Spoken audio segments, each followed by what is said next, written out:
Boa tarde a todos, boa tarde à nossa audiência. Hoje contamos com a gentil presença de um coloquialista externo, o professor Gustavo Elia Assad, tá certo? Permita-me fazer uma introdução sobre a trajetória acadêmica do professor Gustavo Elia Assad. Ele terminou sua licenciatura em Física em 2005 pela UFPB. Recentemente, em 2016, terminou o mestrado em Energia Renováveis na UFPB, sob orientação do professor João Alves, tá? Continua sob a orientação do professor João Alves no doutorado em Engenharia Mecânica, investigando problemas na área de magneto-hidrodinâmica, tá? Nessa trajetória acadêmica do professor Gustavo, é muito bom destacar que ele caminha para 22 anos, tá bom? De uma ótima experiência com a sala de aula, tá certo? Eu achei muito relevante esse dado. Desde 1998, o professor Gustavo Elia Assad dissemina física no nível médio. Ele gosta tanto desse nível que, além de atuar, além das suas atividades docentes no campus Santa Rita, ele também ensina em algumas escolas particulares de João Pessoa, tá? Ah, Ao longo das suas aulas, ele teve um incômodo com o tratamento conceitual de um sistema eletrostático, a saber, o comportamento do campo elétrico de uma esfera condutora carregada para pontos no seu interior, na sua superfície e pontos externos. Ele sentiu-se muito desconfortável com o tratamento conceitual dos livros de ensino médio da época, teve uma forte influência paternal, tá bom, do Mário Assad sobre esse tópico. Ao longo da sua atividade docente, ele procurou refletir, examinar melhor o comportamento do campo elétrico nesse sistema eletrostático, publicou 2 artigos na Revista Brasileira de Ensino de Física, respectivamente 2012 e 2020, mostrando uma série de análises como deve-se abordar, nas palavras dele, o recalcitrante fator 1,5, tá certo? E as suas análises também contaram com o auxílio de outros professores de física. Além do seu pai, ao longo de toda a sua vida, o qual teve uma influência marcante, ele também discutiu esse sistema eletrostático com o Carlos Romero, do DF, UFPB, e o professor Nivaldo Lemos, do Instituto de Física da Universidade Federal Fluminense, tá certo? Então, professor Gustavo Elia Assad, nós, inicialmente, agradecemos a tua gentil disponibilidade em trazer suas investigações nesse âmbito do ensino de física para a gente, tá bom? Você terá 50 minutos para expor o seu trabalho. Em seguida, nós abriremos espaço para as perguntas da nossa audiência. Pode começar, professor. Bom, primeiramente, obrigado, Fábio, pela apresentação. Obrigado a Diegão aí pelo convite também, todos presentes. Vejo aí vários colegas que estão aí prestigiando esse momento. Eu aqui estou querendo apenas dividir algumas ideias que tenho a respeito do comportamento do campo elétrico na superfície de um condutor e algumas provas ou ideias, ou busca, né, de justificativas para o aparecimento desse tão teimoso, recalcitrante fator meio, que até intitula o último artigo que eu publiquei na Revista Brasileira de Ensino de Física em 2020. Mas, como eu dizia num papo antes da gravação, eu acredito até que esse osso seja um osso difícil de ser largado. Até conversei com o professor Silvio Salinas, a convite de revisão de alguns outros artigos, e disse que tentava até largar um pouco desse tema, que já está ficando até um pouco prolixo na minha mente. Mas enfim, de antemão, antes de fazer minha apresentação, agradecer e dizer a vocês que, obviamente, ninguém é dono da razão, né? Eu estou aqui apenas para expor algumas ideias e colocar os meus pontos, e espero que vocês, ao final, sejam críticos e possam tirar as conclusões de vocês, tá? Eu acho que todos conseguem ver. Aí eu vou ficar um pouco, eu estou acompanhando aqui, um olho no peixe, outro no gato, acompanhando aqui um pouco o chat. Então, Boa tarde, Gabriela, mas eu vou me focar, me concentrar um pouco na apresentação e esperar o final para as arguições. Eventualmente posso responder ou fazer uma colocação ou outra colocada aqui no chat. Fiquem à vontade. Bom, gente, inicialmente, né, é preciso colocar realmente a motivação que já foi colocada aí por Fábio, né, quando começava, até quando eu era aluno, né, e via isso em alguns livros de física do ensino médio, que inclusive já modificaram, por exemplo, física clássica, que eu julgava, e julgo ainda, viu? Ainda sou um grande fã do física clássica, mas que tinha 5, sei lá, 6 volumes, ele também apresentava esse fator meio, e eu ficava intrigado com aquilo. E depois o Tópicos da Física vem com uma demonstração um pouco estranha, né? Com um pontinho lá, um pontinho cá. Sempre colocações um pouco estranhas para o aparecimento do fator meio, né? E eu ficava, então, de onde é que se tira isso, como é que se chega a isso, né? Será que se trata de uma interpretação daquilo que é dito nos textos de nível superior da ampla literatura? E aí eu fui formando a minha opinião. Tudo começa com a ideia de que o campo, né, ele é nulo no interior de um condutor esférico, com uma distribuição superficial de cargas uniforme, e ele cai com o inverso do quadrado da distância a partir de sua superfície. Quando eu digo superfície, eu estou imaginando o ponto externo à superfície mesmo, né? Às vezes as pessoas têm um medo de dizer superfície. Eu encosto na superfície do condutor, é de lá que eu estou falando. E ele seria descontínuo exatamente no ponto da superfície, vamos dizer, propriamente dita, né? Imediatamente após ele cai com o inverso, imediatamente antes ele é nulo em todos os seus pontos. E eu achava que não havia nenhum problema no gráfico do potencial, por exemplo, né? Se a gente entende que o campo elétrico é o negativo do gradiente do potencial, e isso pode ser definido, sim, em qualquer lugar, desde que o campo ou o potencial esteja perfeitamente definido ali, né? Que ele seja derivável nesse ponto. Então, eu não via nenhum problema nos gráficos do potencial elétrico. Eu falei, poxa, se o potencial é assim, por que o campo tem esse meio, né? Se a gente sabe que dentro a derivada do potencial na direção do raio, ela é zero e o campo dá zero, e depois você faz a derivada do potencial novamente na direção radial, e você encontra exatamente a equação do campo, qual seria a tangente naquele ponto? Igual desconforto a gente encontra quando a gente vê um gráfico simples de cinemática secundarista, né, de movimento uniforme, um gráfico da posição em função do tempo. Deixa eu ver se eu consigo até aqui colocar uma canetinha, talvez possa me fazer mais... Né? Você tem um gráfico da posição em função do tempo, aqui, e a gente vive vendo essas coisas assim, né? Então, até esse instante aqui, a velocidade é uma, mas depois é outra, e qual seria a velocidade justamente nesse instante X aqui? Pois é, a velocidade também é descontínua. Né? Depois de um certo tempo, eu meio que não... passei a não ter mais problemas com a palavra descontinuidade. Né?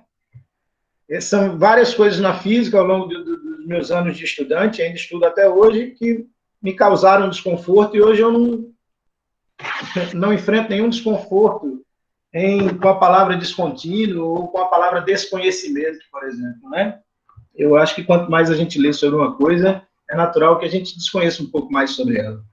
Então, o que me instigava e o que me incomodava profundamente, e que me incomoda profundamente, e a grande razão, acho que da nossa conversa aqui hoje, é esse gráfico. Da onde surge esse fator meio, né, gente? Como é que ele aparece? Por que esse salto? Eu não estou dizendo, e vocês verão ao longo dessa apresentação, não estou dizendo em absoluto que a gente não vai passar por ele. A gente vai passar por ele, sim. A natureza é assim, a natureza é transitória. Imaginar que, no mínimo, imaginar um modelo, mesmo que matemático, onde eu encontre isso, eu acredito que esse seja um modelo ruim. Tá? Eu acredito que seja um modelo ruim. Então, vamos lá, em busca, né, ou então tentar discutir ou eliminar a ideia desse gráfico, né, desse comportamento salteado aí do campo, né, em passos. Mas vamos lá. Alguns resultados iniciais são importantes para que a gente possa discutir algumas coisas e deixar claro alguns elementos. Vocês vão perceber ao longo dessa apresentação que eu vou fazer a justa citação dos autores paulatinamente, para que a gente saiba onde é que cada coisa está escrita, né, e onde é que a gente deve buscar beber a fonte.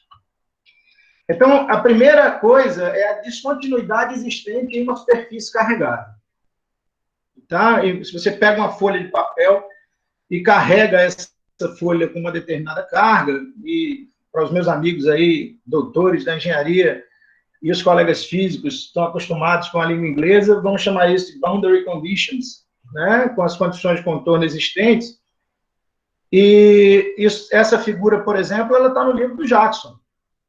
Tá? Então, aí a gente coloca, na verdade, um campo atravessando uma superfície, mas se a gente aplica a lei de Gauss diretamente, e é muito rápido, e eu estou partindo do princípio que todos aqui presentes conhecem, de certa forma, um pouco da lei de Gauss. Se a gente imaginar uma película carregada, por exemplo, positivamente, eu vou ter campos em sentidos contrários na posição desse ponto, ou nesse disquinho, seja lá o que agora a gente queira imaginar. Mas o fato é que a diferença, né, o E acima menos o E abaixo, que causa o delta E, ou a descontinuidade em uma película carregada qualquer, é sempre sigma sobre ε0. E daí a gente observa isso muito bem, né? Porque se você pega, por exemplo, uma película com um plano infinito carregado, eu vou ter menos 1/2, por exemplo, eu estou botando 1/2, mas é sigma sobre 2ε0 e mais sigma sobre 2ε0 do outro lado, né? E a descontinuidade é 1, né? É sigma sobre ε0. Se você vier de um lado para o outro, essa descontinuidade evidencia-se. É importante entender que quando a gente diz que a descontinuidade é sigma sobre ε0, eu não estou definindo quem é o E acima e quem é o E abaixo. Eles podem assumir qualquer coisa. Mas vai haver uma diferença sempre de sigma sobre ε0. Aqui tem um lance interessante, eu coloquei a citação do Jackson, porque vocês podem encontrar isso na página 35 dessa edição aí do Jackson, mas vocês também podem encontrar no boxinho do Feynman, e é interessante, ele coloca justamente que a descontinuidade ela está associada à carga local. Então, na verdade, isso está evidenciado pela lei de Gauss, obviamente. Se não tiver carga, se não tiver densidade de carga nessa região em que você está analisando ou aplicando a lei de Gauss, mesmo que seja numa pillbox, mesmo que seja num cilindrinho, né, muito fino, se você não tem densidade de carga, não há por que haver descontinuidade. Tá? Então, por exemplo, se eu fizesse um furo nessa superfície e atravessasse esse furo ou colocasse uma pillbox que coubesse exatamente nesse furo, não haveria descontinuidade alguma. Tá? Outra coisa importante, e aí agora eu me lanço um pouco sobre o Griffiths, algumas pessoas também confundem um pouco dessa questão do campo elétrico na superfície com a força sobre a superfície. Você pode definir, sim, por que não, mesmo numa esfera, querendo saber qual é a força que tenta jogar essa superfície para fora. Né? Se a gente pegasse, curiosamente, se a gente pegasse uma esfera que fosse elástica, por exemplo, que ela fosse deformável, por efeitos eletrostáticos, incrivelmente, essa força, essa esfera deveria tender a aumentar de tamanho, porque essas forças são todas radiais para fora e existe realmente uma força ou uma pressão eletrostática, conforme vocês vão ver, empurrando na esfera ela para fora. Mas eu não estou ainda falando da esfera. Eu estou pegando de novo a minha folhinha e quero saber, então, qual é a força sobre um determinado elemento de carga que esteja sobre essa superfície. Ora, se você quer saber qual é a força elétrica atuante sobre um elemento de carga no espaço, coloque ele no espaço, veja qual é o campo elétrico sobre o qual ele está submetido e aplique a equação fundamental. A força vai ser a carga vezes o campo gerado pelo restante das cargas, e não por ela mesma. Porque uma carga não pode exercer força sobre ela mesma. Ah, Gustavo, isso é você que está dizendo? Tenha calma que eu vou tentar excluir ao máximo né? Eu digo isso porque a gente sofre muito em sala de aula, né?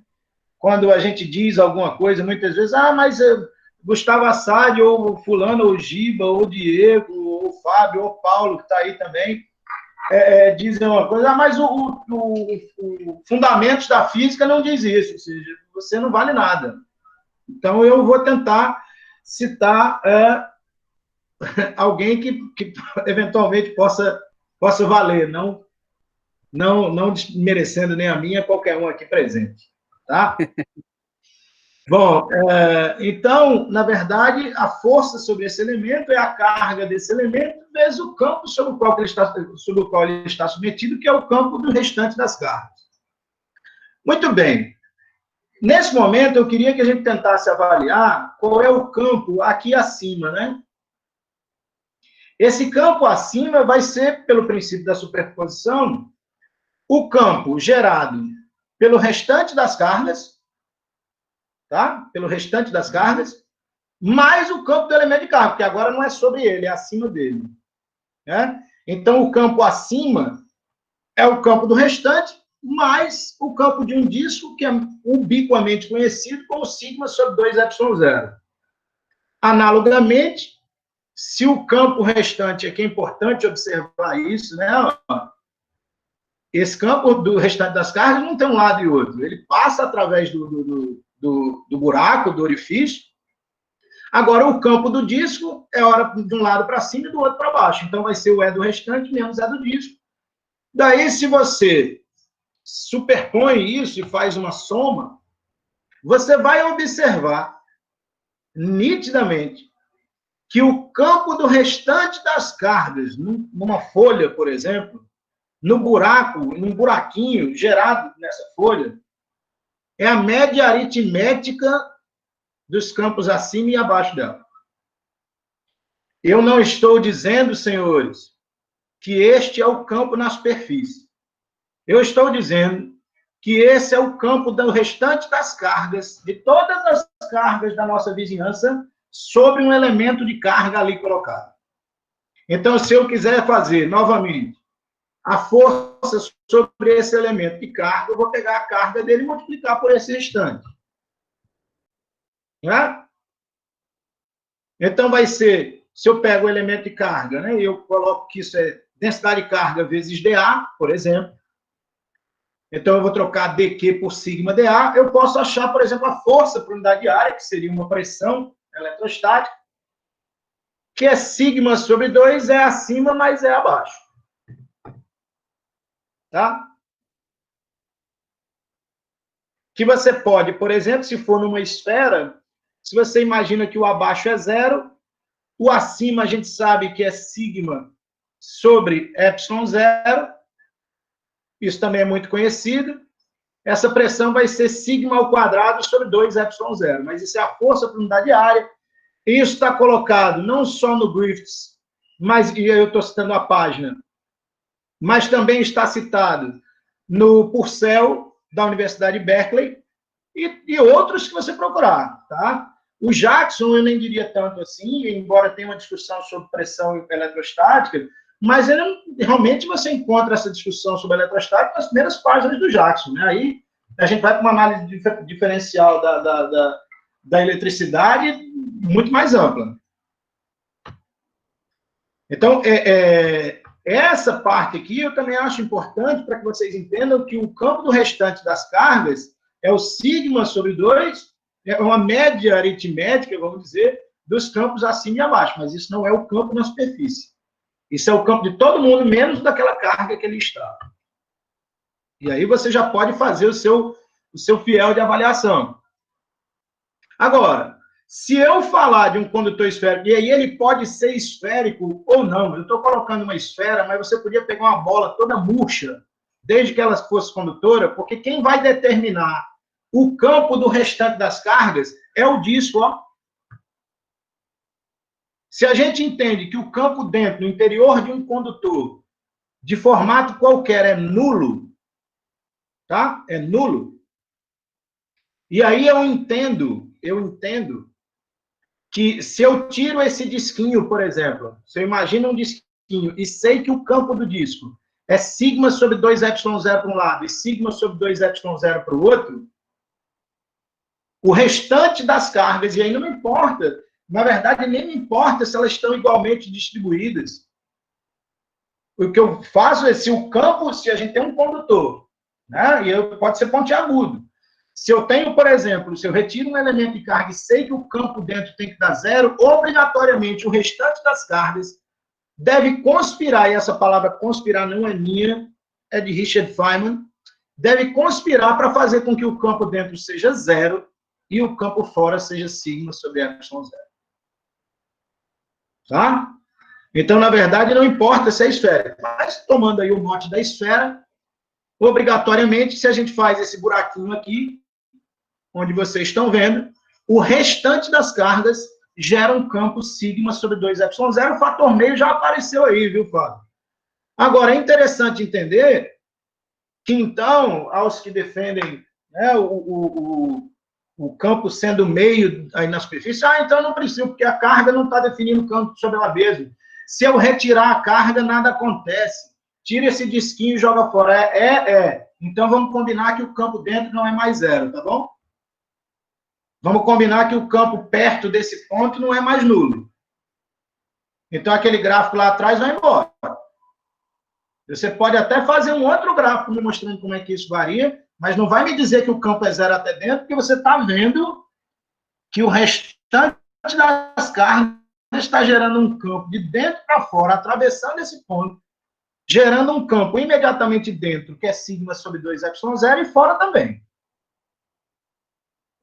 Então, o campo só se completa, a ideia só se completa quando a gente, do campo, quando a gente fecha essa tampa. Tá?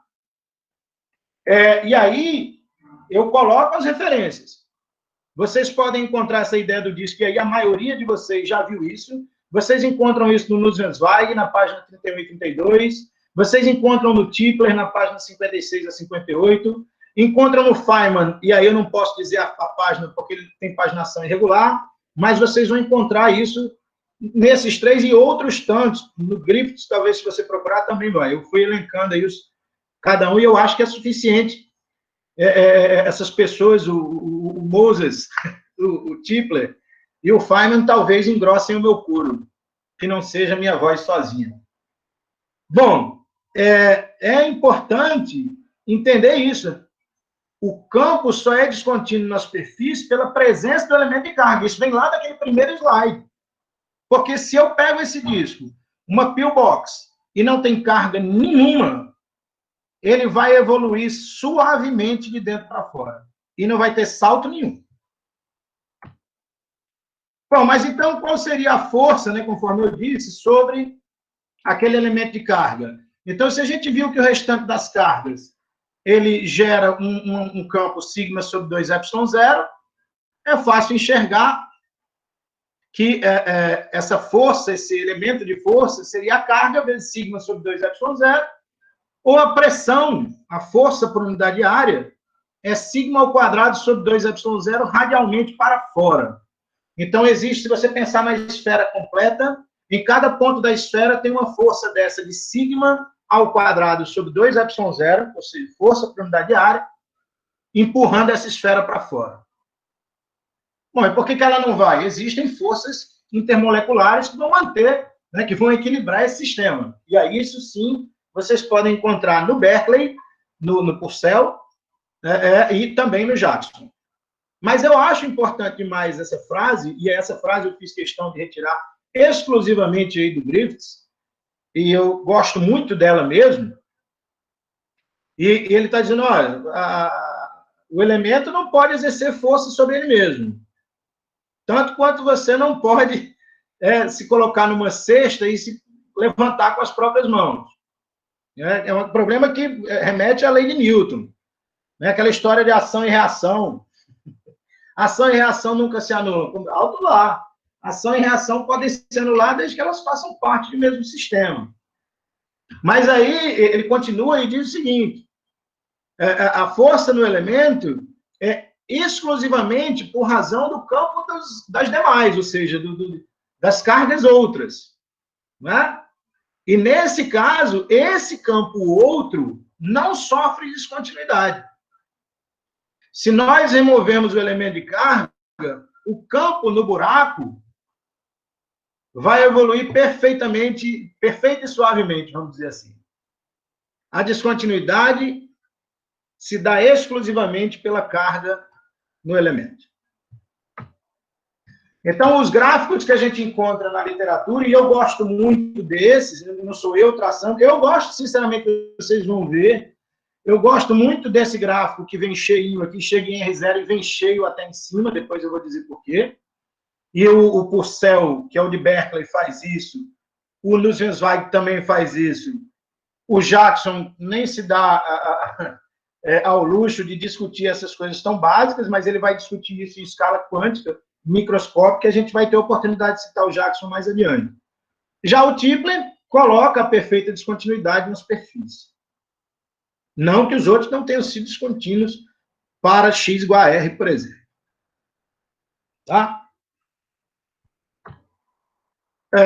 Alguns artigos sobre o tema, curiosamente, eu estava na sala do professor Carlos Augusto Romero Filho, quando eu estava escrevendo esse livro, justamente motivado pelos livros de ensino médio.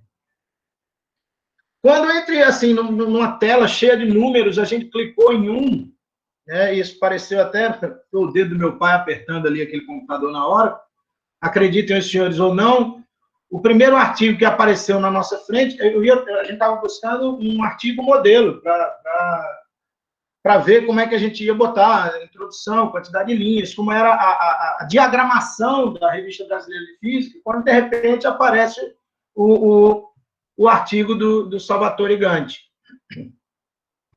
em que ele utiliza uma integração em ângulo sólido. E aí ele coloca como se metade da carga estivesse dentro e metade da carga estivesse fora, para justificar, então, o fator meio. Foi aí que entra também o professor Nivaldo Lemos, a quem eu tenho um respeito profundo na discussão, e ele, inclusive, coloca essas palavras que estão no primeiro artigo sobre metade da carga dentro e metade da carga fora, são dele mesmo. E o desconforto, quem me tirou em primeira mão o desconforto, dizer que o campo, não existe desconforto algum em dizer que o campo é descontínuo na superfície, também foi o professor Nivaldo. Então, eu acabo publicando um artigo, né, o primeiro, apenas dizendo essa questão que precisava ser esclarecida, tentando entender de onde vinha o erro, e eu coloquei essa questão da derivada e tal, do potencial, né, do gradiente do potencial. Alguns outros depois tentaram também colocar isso, invocam o teorema de Helmholtz, que, não, só se aplica onde o potencial é derivável. Eu disse, exatamente, eu só quero aplicar onde ele é derivável, eu quero mostrar justamente que existe uma descontinuidade entre dentro e fora. E nisso eu posso aplicar perfeitamente a ideia de que o campo elétrico é o negativo do gradiente do potencial. Bom, aí depois, Zlodowski e outros, né, eles apresentam, mais uma vez, algumas contestações, né? Eu acho que, às vezes, se trata mais de uma má interpretação do que está escrito do que o que se pretende. Então, foi o primeiro aí que eu vi propor a ideia da integração de anéis, né? E aí também propõe um modelo em nuvem eletrônica que eu gostei muito, inclusive tem um gráfico do campo elétrico para mim, que nesse artigo aí é perfeito, né? Não poderia fazer melhor.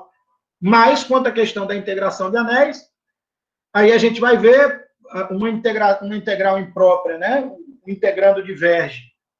Para resolver essa divergência, é preciso retirar o tal elemento da superfície, mas aí tudo volta ao normal, e aí ele coloca um gráfico, escreve que reconhece que o campo dentro e fora não seriam mais 0 e 1, mas coloca um gráfico tal qual aquele que eu coloquei no início. Então, para mim, também soou um pouco estranho. Depois vem o professor Fábio Lima e escreve um artigo que coloca, na verdade,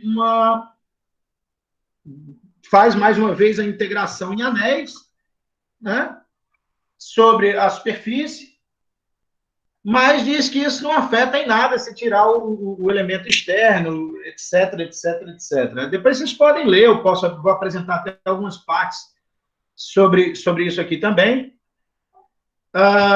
Depois o Aljaber. Esses daí, para mim, são perfeitos. Eu só coloquei porque fazia uma citação ao meu nome, onde ele colocava uma série de Fourier para descrever uma função salto, né? uma função degrau. Em nenhum momento disse que a função deixa de ser descontínua, a gente está substituindo uma função descontínua por uma expansão em série de Fourier. É interessante, aí realmente se chega num valor meio, mas não é a mesma função, né? Inclusive tem umas oscilações de Gibbs nas proximidades da descontinuidade que não cabem ao campo elétrico, mas enfim, esse aí eu não tenho tanta discordância, embora tenha utilizado eles no meu artigo também, esse último agora em 2020, onde eu falo da insistência do fator meio, recalcitrante fator meio.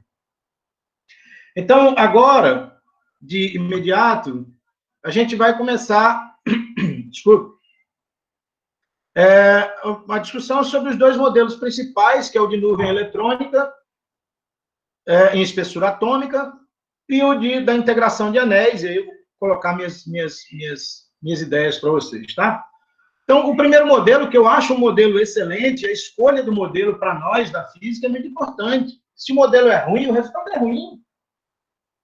Existem modelos bons, existem modelos ruins. Né? A realidade é muito difícil de ser absolutamente alcançada. A gente precisa de modelos, precisa.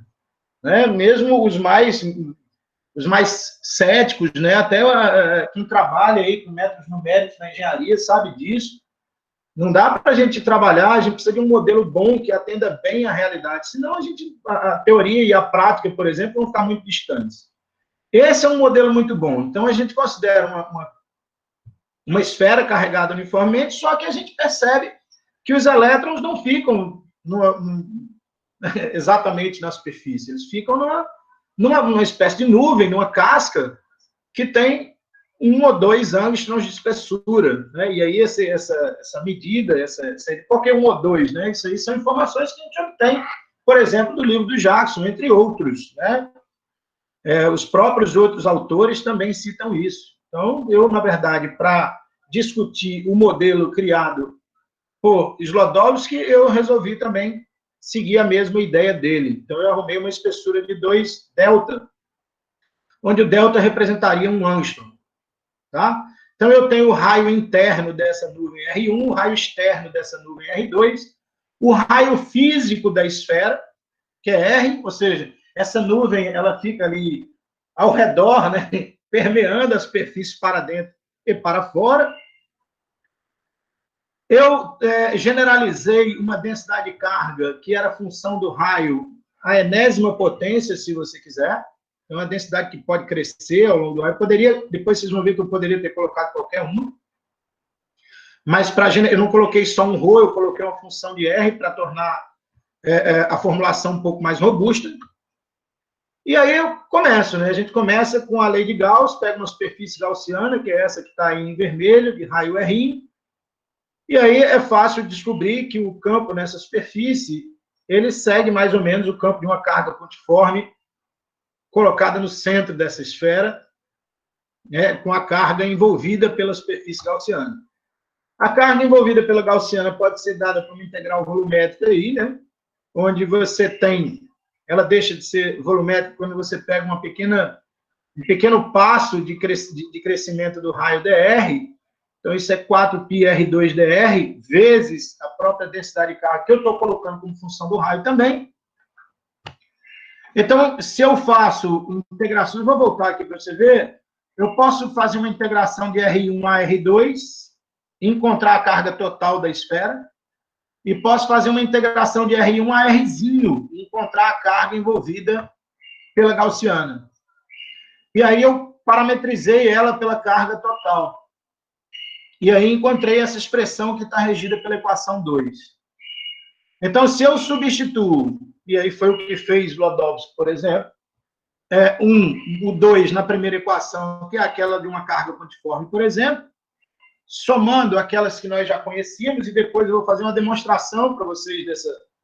Com uma única equação, a gente pode demonstrar essas 3. Mas, enfim, a que a gente está se concentrando mais seria essa daqui. né, que vale de R1 a R2, admitindo que o resultado interno e externo já são muito bem fundamentados. Muito bem. Aí, só de agrado, né, eu, por exemplo, não coloquei, por recomendação do revisor, o potencial elétrico no artigo, porque o artigo só falava sobre o campo. Então, eu resolvi retirar a ideia do potencial, mas se a gente deriva isso com relação ao raio, é possível também criar expressões para o potencial e representar essas coisas graficamente.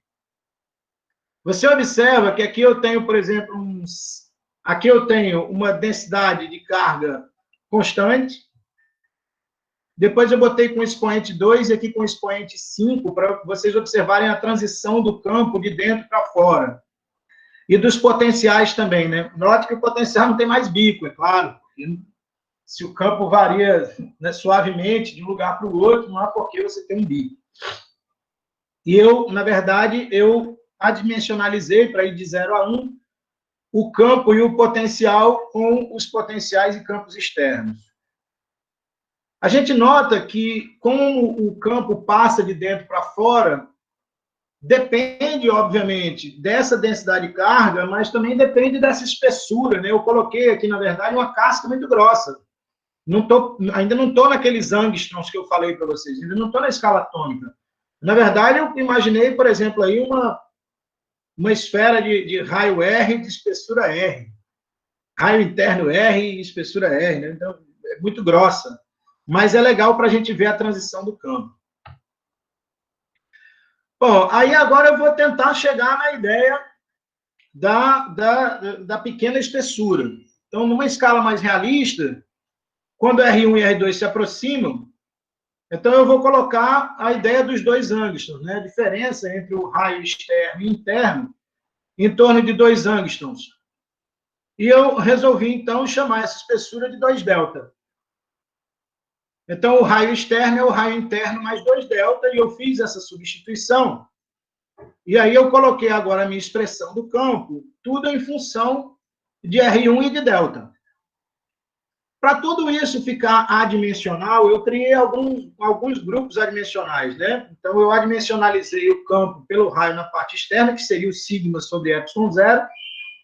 O delta eu adimensionalizei por R1 e o Rzinho também por R1. Então, eu criei 3 grupos adimensionais.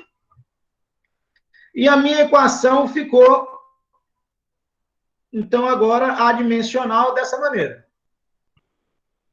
Tá? Bom, então, esse é o campo elétrico através dessa espessura.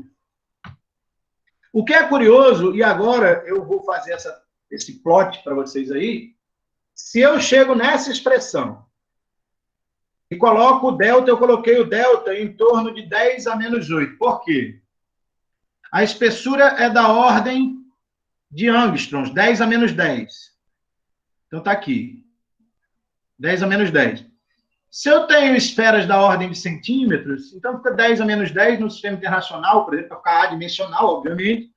10 a menos 10 por 10 a menos 2. Então, eu coloquei esse delta da ordem de 10 a menos 8.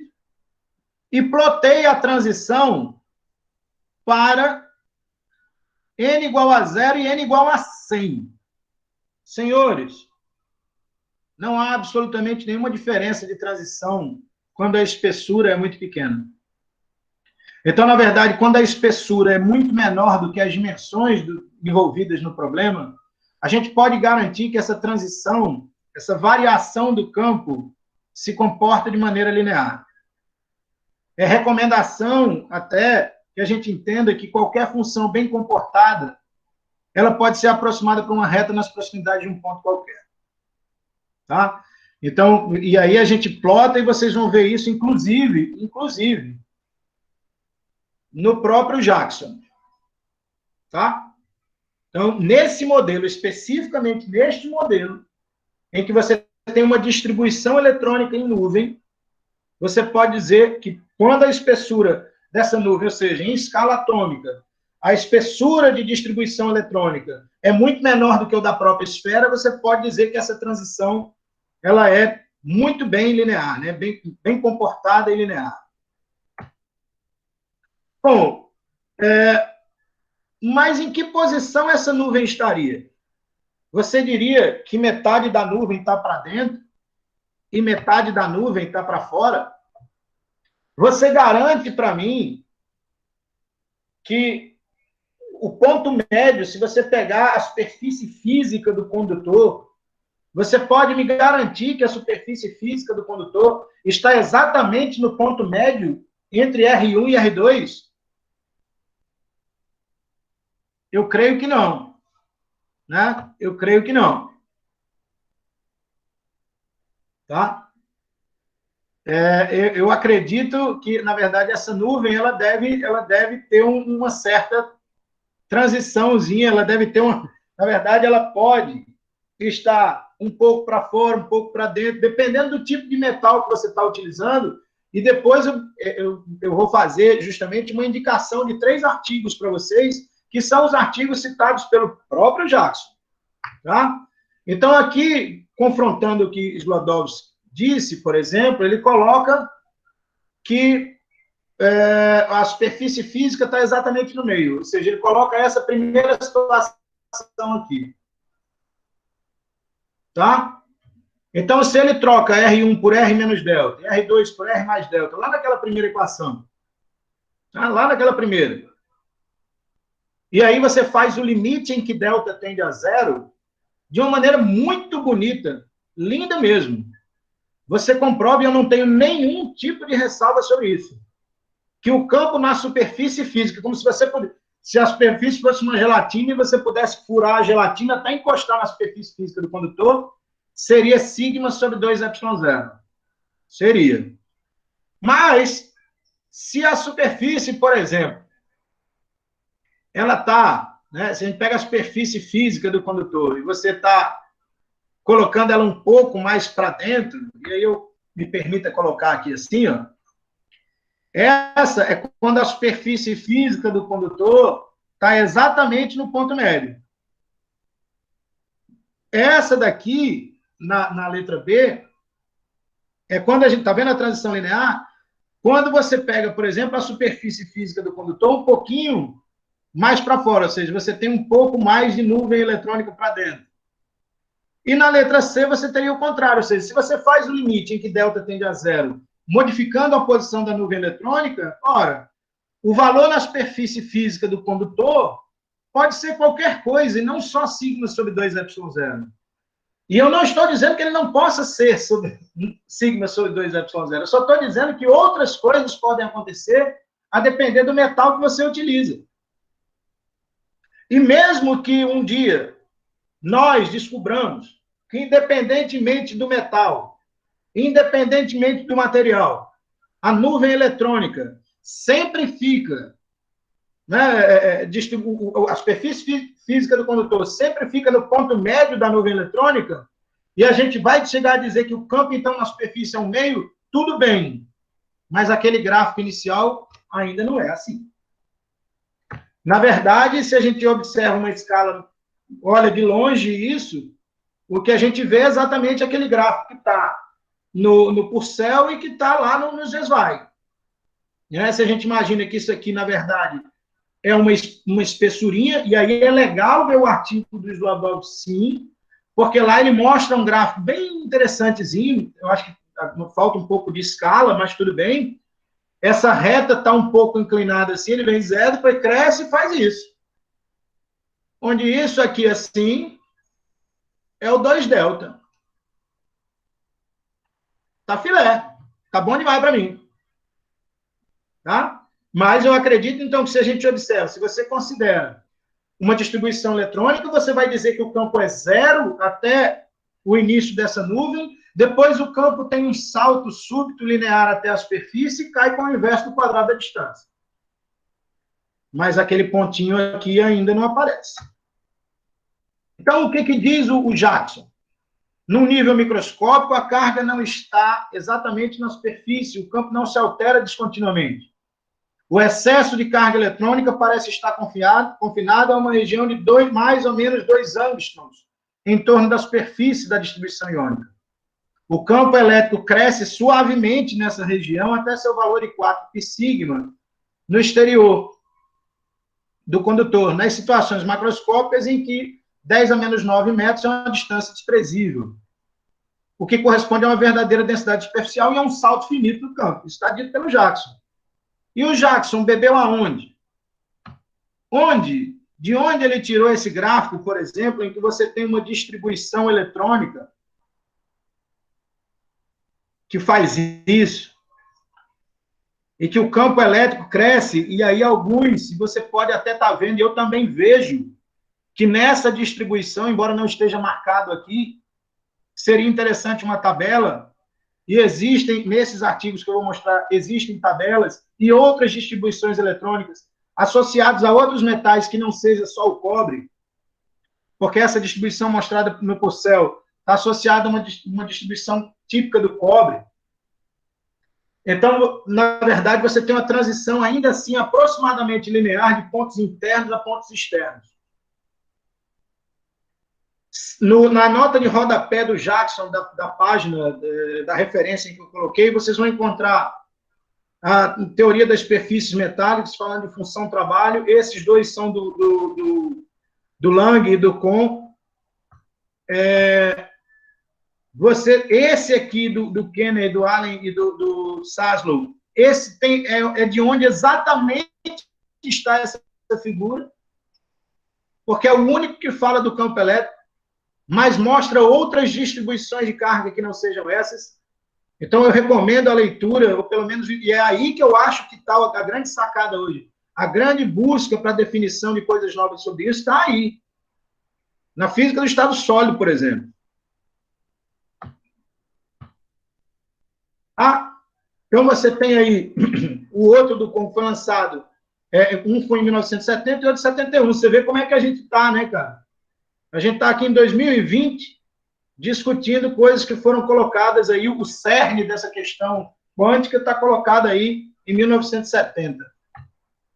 Bom, no segundo modelo, então, para finalizar, eu acredito piamente que no modelo de uma distribuição eletrônica em nuvem, o campo transite linearmente de pontos internos para pontos externos. Nesse modelo matemático colocado, você pode dizer isso. De repente, você pode até dizer isso em sala de aula, e no final das contas, eu vou até colocar um texto que eu acho que pode, e aí vai de cada um, se você vai escolher falar. Poxa, gente, eu acho que não, eu acho que isso não deve ser falado aqui. Existem coisas mais interessantes para a gente falar, e eu concordo também. Bom, na integração de campos de anéis, vamos lá. A ideia é fazer uma superposição, né? Uma soma de diversos anéis, de infinitos anéis colocados sobre Gustavo, com licença, Fábio. Olha, é para te avisar que você tem mais 10 minutos no nosso tempo inicial. Você vai precisar de mais tempo? Eu acho que você poderia colocar mais 10 aí para mim. Mas não vou passar. Tá bom, então 20. Tá bom, ok. Pode continuar. Vai. Obrigado. Bom, então, nessa integração de anéis, aqui todos devem conhecer bem o campo de um anel, e ele está bem exemplificado aqui em cima. O problema é que a distância que a gente está usando é esse R menos Z, né? Então, se você trocasse isso aqui para uma distância X, por exemplo, isso era X dq sobre R ao quadrado, enfim. Esse é o campo clássico de um anel. Cada um utiliza, na verdade, embora a geometria seja a mesma, fazem medidas diferentes. Eu, por exemplo, vou fazer a minha. Porque o que Lima procura, Fábio, procura com esse artigo, e Slodowski também, é determinar exclusivamente o campo no ponto P, e não a transição do campo de dentro para fora. Essa foi, na verdade, um diferencial que eu procurei colocar. O fato é o seguinte, o campo desse anel definido nessa geometria, se vocês olharem para cá, esse campo não vale em Z igual a R.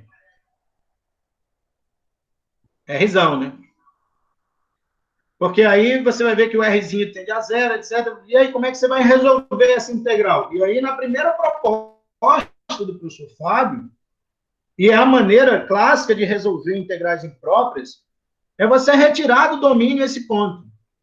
Ora, senhores, me digam uma coisa, retirar do domínio o ponto P é o quê? É ou não é fazer um furo nessa superfície? E aí eu preciso mais de alguma coisa? Não, eu não vou fazer, eu não preciso de mais contas para fazer isso. Eu já sei o que vai acontecer. Se você tirar uma carga dali, se você eliminar esse ponto de domínio, a gente já viu que elimina a descontinuidade. Eu já sei que esse resultado vai dar um meio. Eu posso usar a lei de Gauss. Mas é legal, vamos lá, vamos fazer por outro caminho. Vamos roer um ossinho, né? Então, eu vou fazer essa integração de anéis após algumas modificações aí de variáveis, etc. Se chega a essa integração, e aí o que se espera que isso aqui aconteça no limite em que epsilon tende a zero? Bom, eu acho que vocês já sabem a resposta. Slodowski também faz a mesma coisa, mas ele muda, né? Essa distância até o ponto Z, por exemplo, até o ponto P, não é R menos Z, aí agora já é o próprio Z, enfim. Cada um vai mudando a sua distância, a forma de ver o anel. Mas aqui continua-se, né? Aqui está o campo, a fórmula clássica do campo do anel, e aí você tem uma evolução dela. Aqui você também descobre que esse campo, na verdade, ele faz uma integração, ele faz de θ zero, tá vendo? Ele não faz de zero até π. Ele faz de θ zero até π. Aliás, ele caminha desse lado para esse. Né? Então, ele faz de θ zero até π. Não é verdade? Então, na hora que ele faz isso, desculpa, não sei se ele foi nessa ordem ou na outra, mas não importa. Ele, na hora que ele faz o θ zero e não de zero a π, ele está novamente excluindo aquele ponto P. E o que a gente espera que a gente encontre se eu excluo o epsilon ou se eu excluo o P? Ora, nada mais óbvio do que o do fator 1,5. Não existe para mim nenhum problema com ele. É claro que vai encontrar um meio, mas que se diga então, e aí o nosso colega da direita, o Slodowski, diz no seu texto, pode procurar lá no artigo, ele diz, é bom que se chame a atenção de que os campos à esquerda e à direita desse ponto não mais serão 0 ou 1. E aí, como é que fica essa história? Bom, a gente volta para a velha história, né? A mesma coisa de tirar o epsilon ou tirar o θ é fazer um furinho lá. E aí eu sei que o campo desse disquinho, mesmo que infinitesimal ou tão próximo dele, né, quanto eu queira, é sigma sobre 2ε0. E isso não vai mudar. E eu não discordo. Então, veja agora, qual a minha saída para isso? Eu peguei o campo de um anel, só que eu vou criar uma função de duas variáveis. Eu quero saber qual é o campo de todos esses anéis num ponto qualquer ao longo desse eixo X. De dentro ou de fora. Ou transitando pela superfície. Fiz a modificação clássica, né, da carga, e pega a área do anel, enfim, algumas simplificações que todos podem ver aí em vários lugares. Mas o meu Z, por exemplo, é R cosseno θ mais um X. E aí eu fui seguindo a mesma ideia, só que o meu campo de um único anel é função de X e de θ. Eu adimensionalizei mais uma vez para poder ser isso de 0 a 1, né, para a gente ficar só com o fator 1,5, e cheguei nessa função aí. E eu posso, veja, eu estou dizendo eu, porque eu não estou escolhendo um ponto da superfície. O meu integrando não diverge nesse caso. Eu posso fazer uma integração de 0 a π tranquilamente, porque eu não defini qual é o ponto da superfície. Isso vai ser, claro que vai existir um ponto cuja descontinuidade evidenciar-se-á. Bom, mas evidenciar-se-á, exatamente. Desculpa a minha falha aí, mesóclise. Bom, e aí, quando eu faço essa integração de 0 a π, é muito interessante essa expressão encontrada. Para mim, isso foi assim, uma grande surpresa, uma feliz surpresa para mim. Porque você nota, por exemplo, que se esse resultado aqui embaixo, se você notar, por exemplo, um x menor do que 1, por exemplo, né, se você notar um x menor do que 1, por exemplo, você vai observar que esse campo aqui vai dar 0. Eu posso ter, por exemplo, aqui dentro, que resultados eu posso ter aqui? Essa raiz de menos 1 mais x ao quadrado pode ser mais ou menos isso. Né? Então, se for menos isso, por exemplo, eu cancelo esse termo com ele mesmo, que é 1 menos 1 mais 1 dá 0. E se eu somar, fica 1 mais 1, cancela esse 2 e mostra que o campo cai com o quadrado da distância. Quer dizer, para pontos além de x, além de 1, na verdade, se eu tiver um x maior do que 1, o campo cai com o inverso do quadrado da distância. Se eu tiver um x menor do que 1, por exemplo, eu vou ter um campo igual a 0. Mas também noto, obviamente, que essa função não está perfeitamente definida para x igual a 1, correto? Aí eu tenho uma descontinuidade exatamente em x igual a 1, por isso que eu estou excluindo ele do domínio. Então, na verdade, e é interessante observar isso também, que quando a gente faz o limite dessa função, quando x tende a 1 pela esquerda dá 0, e se x tende a 1 pela direita dá 1. Os limites são diferentes na região do ponto. Isso prova totalmente a descontinuidade. A integração foi feita, incluindo, de fato, todos os pontos, mostrando justamente que ele é 0 antes e que cai com o inverso do quadrado da distância depois. Então, ele está mostrando perfeitamente a descontinuidade no modelo da distribuição superficial de cargas. Bom, mas e aí? E se eu tiro? Vamos brincar. E se eu tirar aquele 1/2? Se eu for fazer uma integração de 0 a π menos um xi, por exemplo. Se eu for fazer isso, o que você acha que a gente vai encontrar? Então, se eu faço essa integração, tiro aquele ponto, boto o limite, ó, veja nesse primeiro caso. Cheguei na expressão com o xi, ainda não disse quem é ele. Mas, de cara, eu mostro a vocês que se eu fizer o limite dessa função, tirei o xi, os limites dessa função à esquerda e à direita da superfície são iguais. Portanto, não tem mais descontinuidade. O campo não é mais 0 dentro e 1 fora. E na hora que você faz o limite disso, né, na hora que você faz esse limite à esquerda e à direita, tanto faz porque são iguais. Mas no limite em que se vai a 0, isso dá exatamente 1/2. É lógico, mas olha só, olha como é que se comporta o campo quando você faz esse furinho. Ele não é assim, 0, cai e pontinho, não. Ele vai passar, conforme disse o próprio Griffiths, ele vai passar suavemente de pontos internos para pontos externos. Não há mais descontinuidade. É isso que eu estou colocando. E por isso eu cito de novo. Se nós tirarmos o elemento, o campo, através do buraco, evolui perfeitamente, perfeito e suavemente. Está aqui o grande Griffiths. Tá? Americano. E nós caímos, então, exatamente naquela história, né? O que está colocado aqui nesse gráfico é, se você tira isso, o que a gente vê é a evolução desse campo através do buraco. Então, amigos, se é para tirar o pontinho da superfície, o campo já não vai ser mais 0 exatamente dentro, ou não vai ser 0 nas proximidades do ponto, nem vai ser 1 nas proximidades externas, nem interna nem externamente.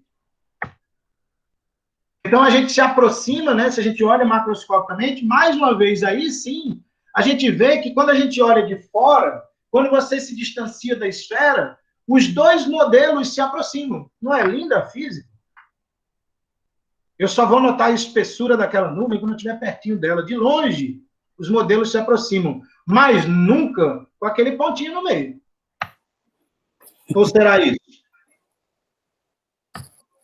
Bom, existe, só para encerrar, eu já estou de fato encerrando, viu, Fábio? Existe uma contra-argumentação tentando ser colocada, novamente com o campo do anel, não é? Onde a gente nota que isso continua a não valer aqui, não vale para Z igual a R, aí você vai fazendo uma série, né, de arrumações trigonométricas, de identidades trigonométricas, até chegar numa função em que você, então, pode integrar. Peraí, cara, Me diga uma coisa, a descontinuidade é ou não é um invariante topológico? Quer dizer que pode uma função ser descontínua, nitidamente descontínua num ponto, e eu mudo a variável e ela passa a ser contínua nesse ponto? Quer dizer que o ponto que eu excluo do meu limite superior de integração agora pode ser incluído?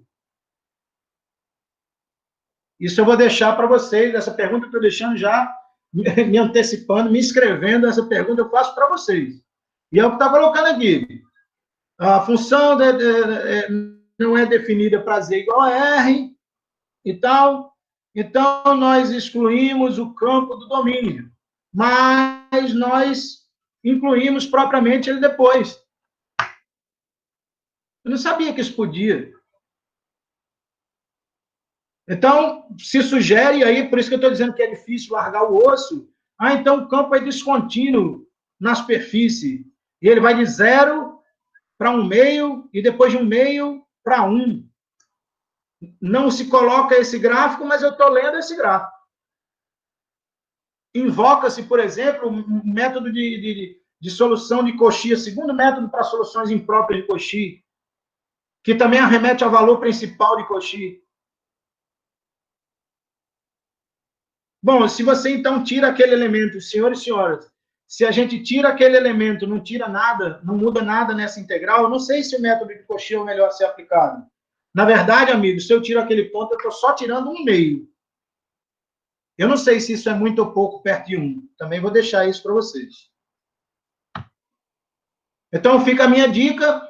Se a esfera, se a gente está num modelo com distribuição superficial, eu consideraria que o campo é nulo dentro, tá?